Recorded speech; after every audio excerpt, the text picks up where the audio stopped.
はい、ロック福田のうなずけ魂、今日はゼニスブティック銀座に来てます。で、今日はスペシャルゲスト、はい、スイスからね、ジュリアン・トルナーレさんが来てます。はい、早速お会いしに行きましょう。はい、行きましょう。どうぞどうぞ。じゃあ今日はよろしくお願いいたします。よろしくお願いします。僕はジュリアンさんには2018年の10月にインタビューをさせていただいていて、ですから2017年の5月にゼニスの CEO に就任されたんで、その就任直後にインタビューしたんだと思います。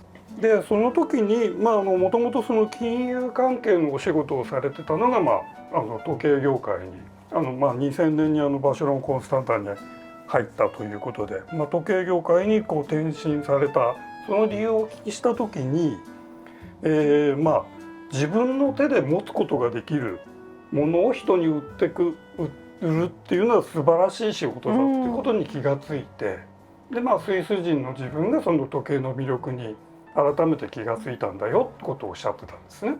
で今そのゼニスでいろいろなプロダクトが大成功して、まさにその自分の手に素晴らしいものを売っているわけですけれども、その実感を今振り返ってみて、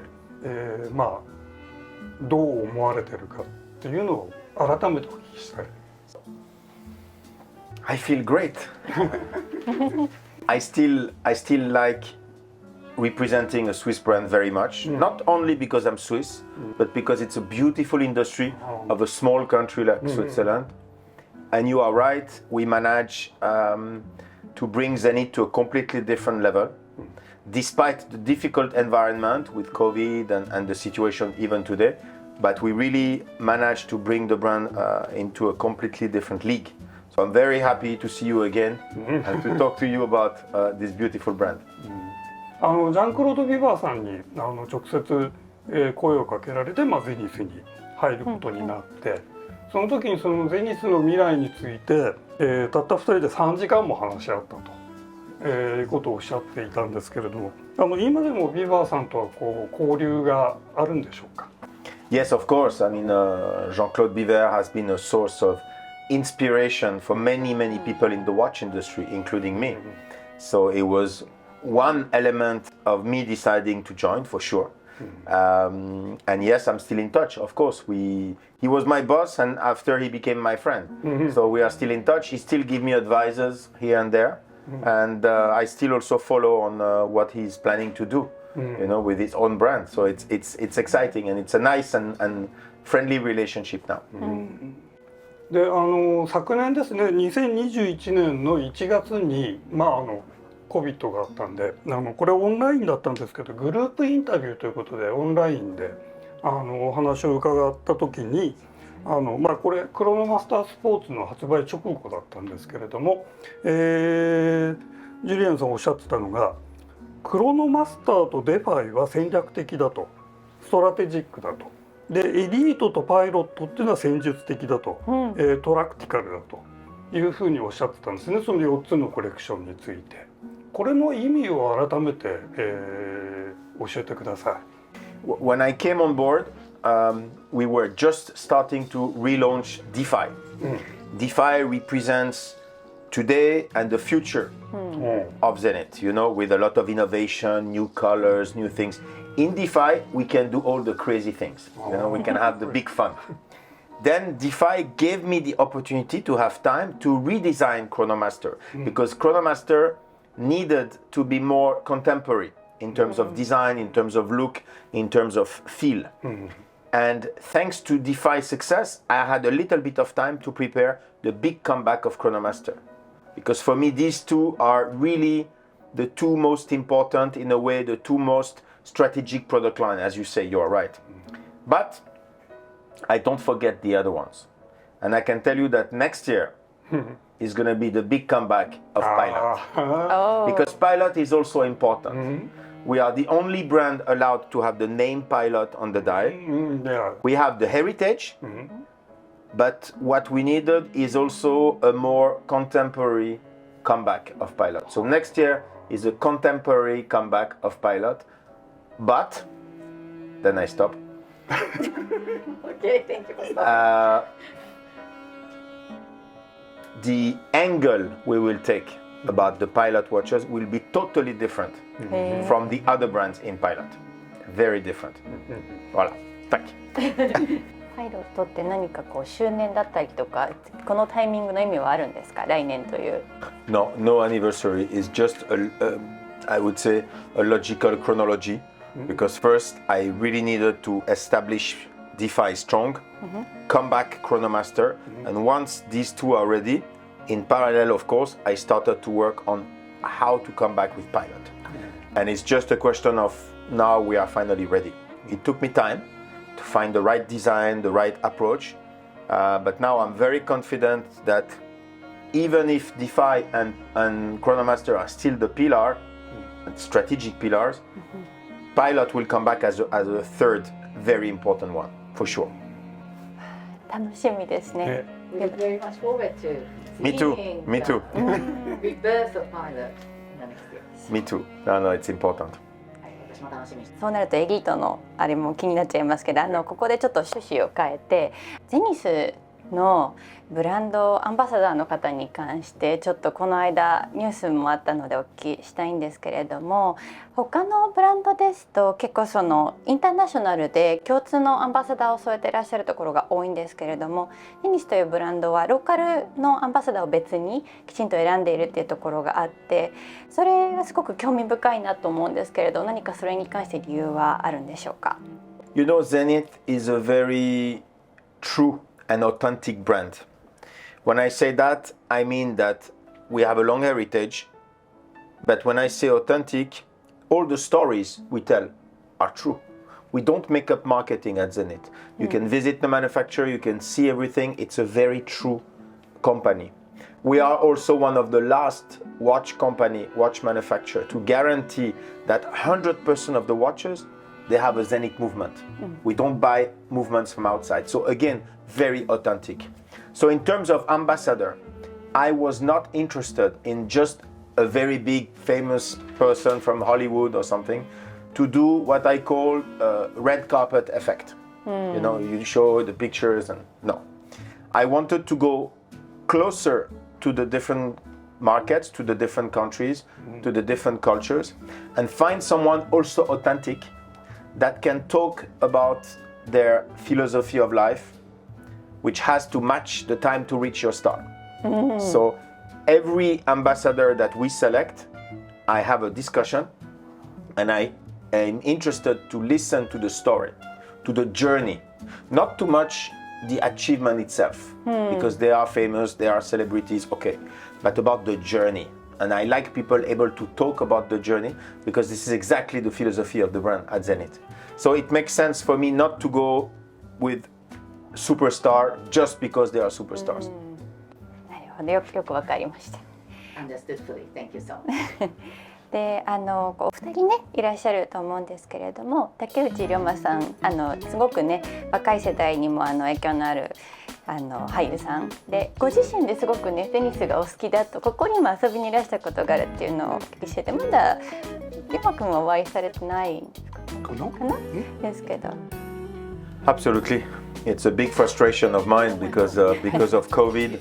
I'm trying to catch up now a lot to go on the markets, and of course in Japan, like any other markets, I couldn't come much, so I need to come back to meet the people, not only our ambassadors but everyone from the market, and I've been doing the same for the last few weeks, you know, going to Singapore, going to the US, going to Mexico, now to you very soon again in different countries in Europe to meet the people again.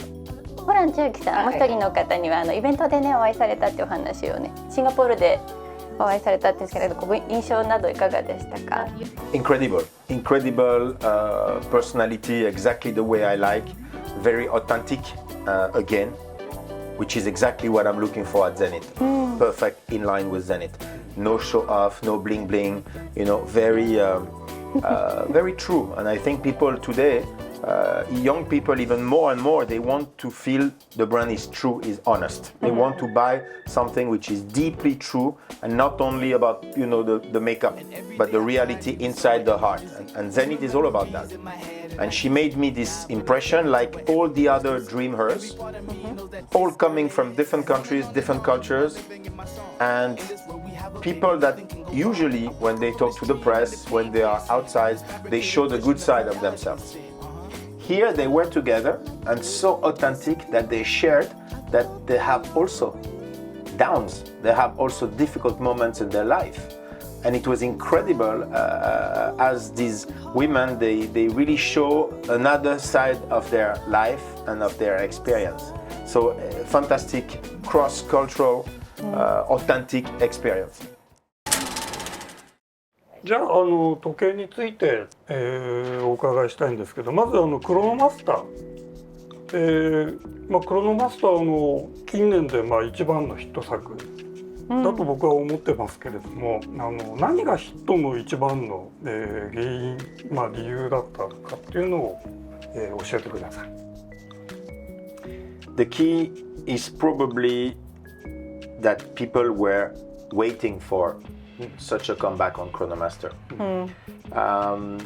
But we had to find the right angle to bring a new, younger, more contemporary spirit on the product, but keeping also all the heritage elements. And that was the very difficult balance to find. So the way we did, and I remember very well, it was in 2018, we basically put all the pieces that we believed were part of the heritage of Chronomaster on a tray, bigger than this, tray like this. We put 7, 8 watches and we look at them and we took a piece of paper and we put down all the elements that we believed were the best looking, the best identity, the best feel. And then once we did the list, we say, okay, we have to do a prototype.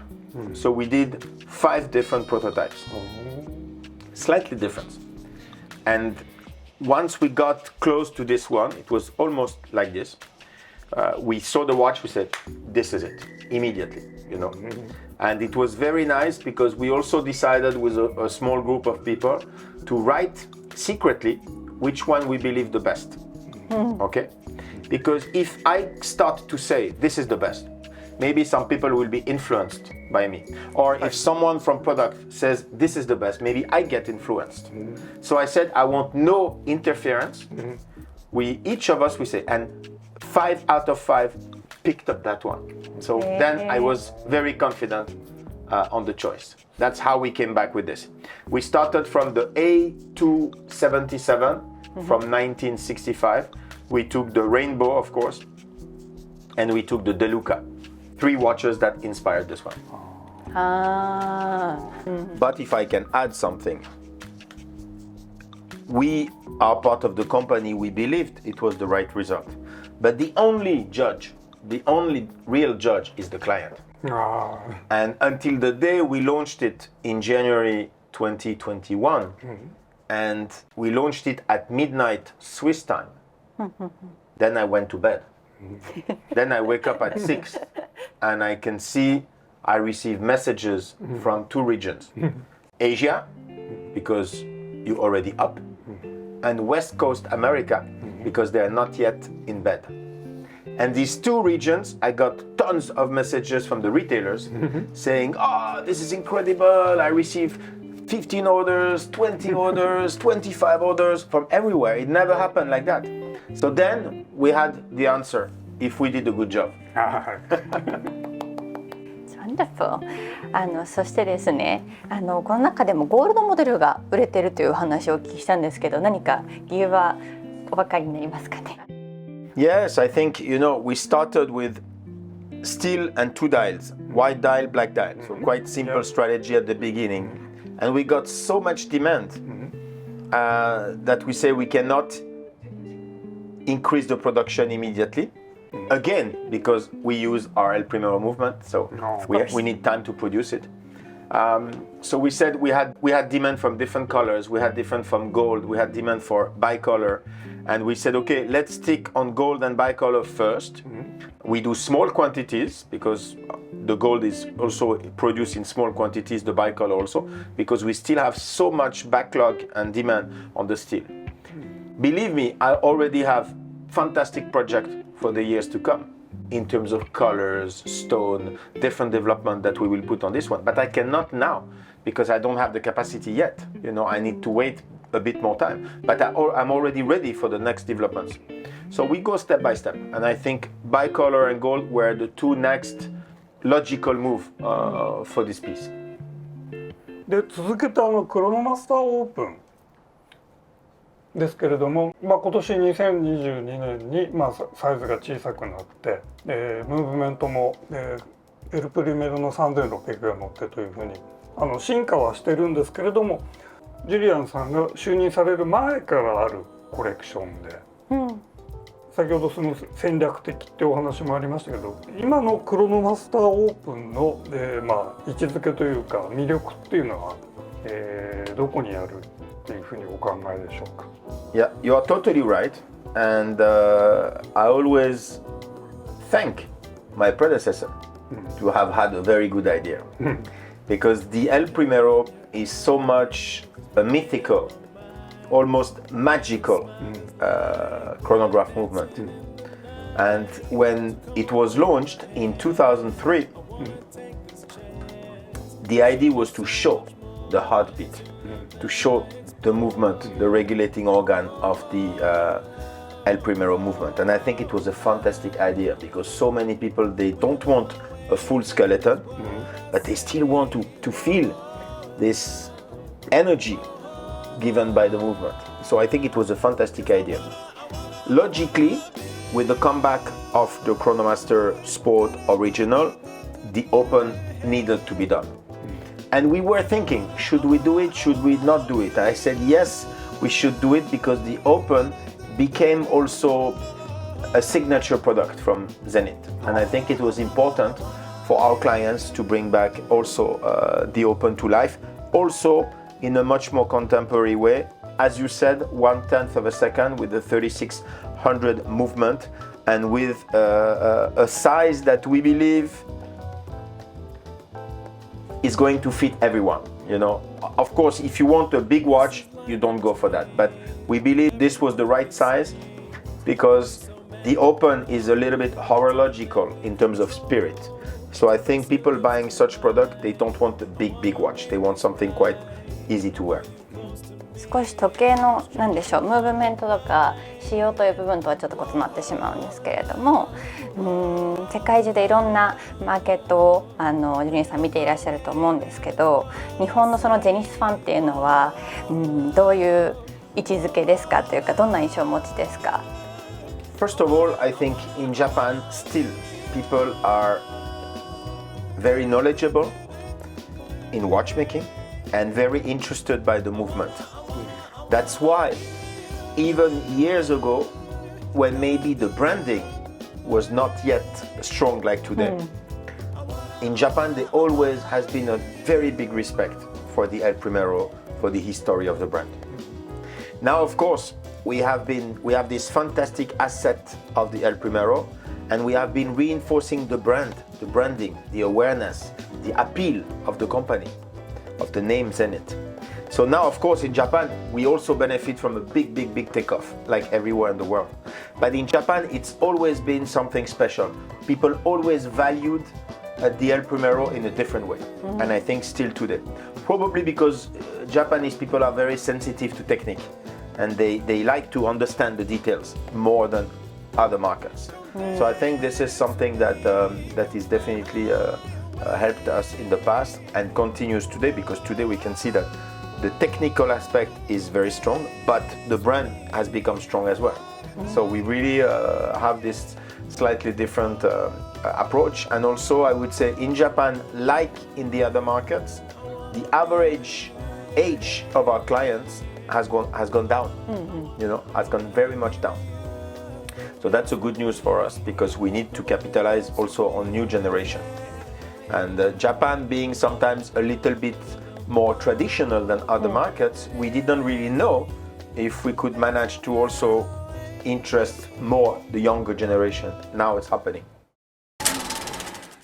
せっかくなのでここでやってるのでブティック限定モデルに関してもちょっとねお話をお聞きしたく思います。2つあるのかな今日は。はい。Of course, we have two pieces that we wanted to make even more special. You know, the success of this product line made us limited in how many new release we can do, of course, because we need first to satisfy our client on the main one. But one design we worked on, we liked it so much, we say we have to do it. It's going to be a limited edition. It's going to be not many produced per year, but I really wanted to go for this because here we took the mythical 3 colors subdials and we pushed the color all the way to the bezel. So you still get this Zenith spirit all the way to this ceramic bezel with the blue getting there, the black getting there, and the gray on the other side. So it's a different way with the eye to feel the 3 color legend of Zenith. It's quite nice, actually. Yeah, it's fantastic. It's very special. And when you see someone with this watch, you know they had to come to a boutique because it's only in boutiques that you can find. You can really feel and see the spirit. Absolutely. さあ、ありがとうございます。そう、メビタ2個目。2個。1個目、2 1個、個目。2個。そう、2個目お願いします。Okay. So this one, of course, because we replaced the third color counter with a thin through transparent counter, just to feel this. We could not play the same way on the colors. So we decided to make a special edition with this beautiful blue dial. Blue is really the corporate color of Zenith. And you asked me before about my suit. That's not the reason why I always like blue, but blue is so much part of Zenith because blue is the sky, because blue has a very positive mindset. So we wanted on the open to create a special edition with a very nice blue. If you look at the dial with a lot of different reflection when you look at it, it's super elegant. And that's also an edition that you can only find in our boutique. In a limited edition, yeah. この美しい青は特別な名前があるんですか？ The Zenith Blue. Of course. No, it's not a special name. It's more about we try to find the blue. I like to have colors that give new reflection with the lights. When you are inside, when you are outside, your watch is changing with your day also. That's something I like to see on the dial. You know, some dials, they can be a little bit flat, a little bit almost dead. And some dials, like this one, is very living, is very alive. You know, it gives a lot of energy. And when I look at this one, I feel it's a very energetic watch. And that's why we like that kind of blue, you know. But you can see the blue everywhere in our boutique, and the starry sky over there is the same. This is blue, you know. So we really, the carpet is blue, exactly. So we like this kind of spirit. It's very much Zenith. We feel we are in the starry sky all the time. It's quite lovely and twinkly. Very much. あっという間に時間が経っちゃいますね。お話を聞きしてると。今日はね、本当にいろいろお聞きできて、4年前にね、インタビューをさせていただいた時に、今一番やりたいことはっていうふうにお聞きしたら、いつか僕は本を書きたいと。いろんなところを旅してるし、だけどなんかすごくお忙しそうなんで、なかなか当分本はまだ書けないだろうなと。本を書いていただくのを楽しみにしてますというふうに最後にお伝えください。But you know, I would like to say thank you very much because you remember me, you remind me about these discussions we had. And it's true that most people, we have the discussion, they write about it, and then they go to, I understand, also very busy life, and we forget. So either you have a very good memories, or you keep the notes on everyone that you interview, but you are doing a fantastic job. And you are right, I have not yet done it. Sometimes I start a little bit and I keep the paper in a place at my home. So I know one day I will do it because I'm lucky to have so many incredible experiences in so many cultures that I should do it one day. Yeah, you know, just for the pleasure. I don't want to become a writer, particularly successful or famous, but just for my own pleasure and maybe for my kids and my family to keep something from all those years that I spent traveling, at least it will be all together in a book. Yes, I will do it when I have a bit more time. Thank you very much. Arigato, thank you very much. My pleasure. Good to see you. Thank you. Lovely meeting My you. pleasure. ということで、はいね、ジュリアンさんとってもいい方で、ね、日本のこともいろいろ分かってくださって嬉しかったですね。でこういうねインタビューとかもこれからもどんどんやっていきたいので、皆さんそれも含めてどしどしリクエストをください。僕のインスタグラムのDM 宛てで構いませんので。ということでまた次回も見てくださいね。じゃあねー。